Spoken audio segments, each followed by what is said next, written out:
Crypto et bourse, ce qu'il ne faut pas manquer pour la semaine du 16 au 22 décembre. Noël arrive, et alors que les marchés se préparent à une semaine historiquement plus creuse, on note quelques évolutions à partir de lundi. Le secteur des crypto-monnaies est à la fête, tandis qu'en France, la situation politique est encore incertaine. Que faut-il alors surveiller dans les jours à venir ?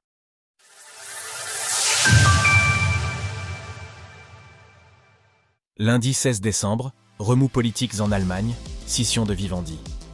Ce lundi va être crucial pour Olaf Scholz, le chancelier allemand.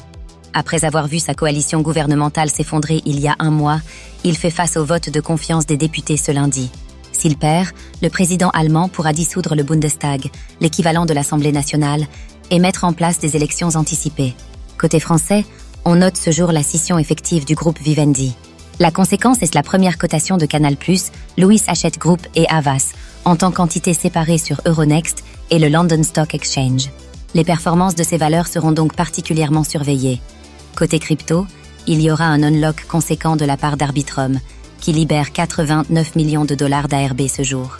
Mardi 17 décembre, Vivendi au CAC 40, lancement du SBTC. Ce mardi, la scission de Vivendi sera à nouveau en question. Le conseil scientifique d'Euronext doit en effet statuer sur le maintien ou non de Vivendi au CAC 40. L'action Vive aura en effet une nouvelle capitalisation plus basse, issue du départ de Canal+, Hachette et Havas.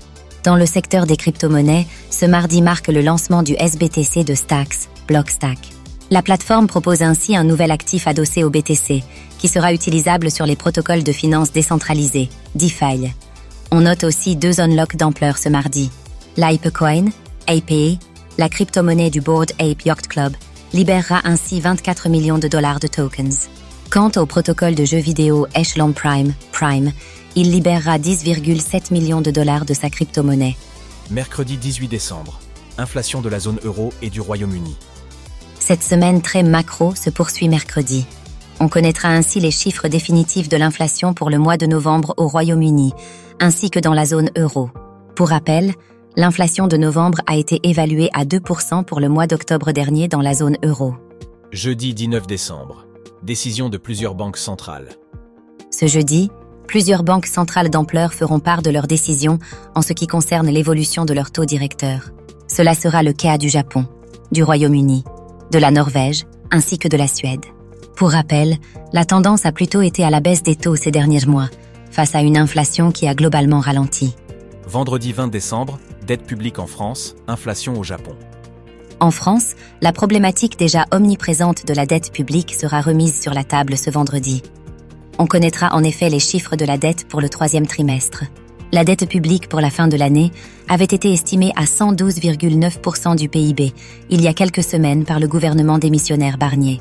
Ce même jour au Japon, les chiffres de l'inflation de novembre seront publiés. Elle avait ralenti à 2,3% en octobre dernier.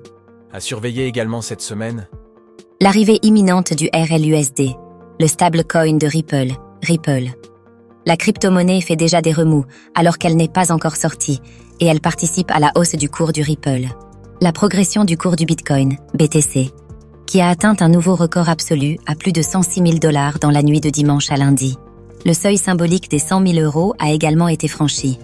Le lancement de Sonic, le layer importé par le protocole Phantom.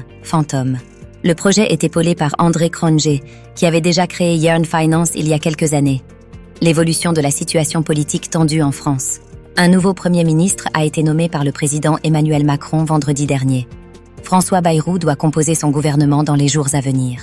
Mais la fragmentation des groupes politiques pourrait conduire à un réel casse-tête. Retrouvez toutes les actualités crypto sur le site cryptost.fr.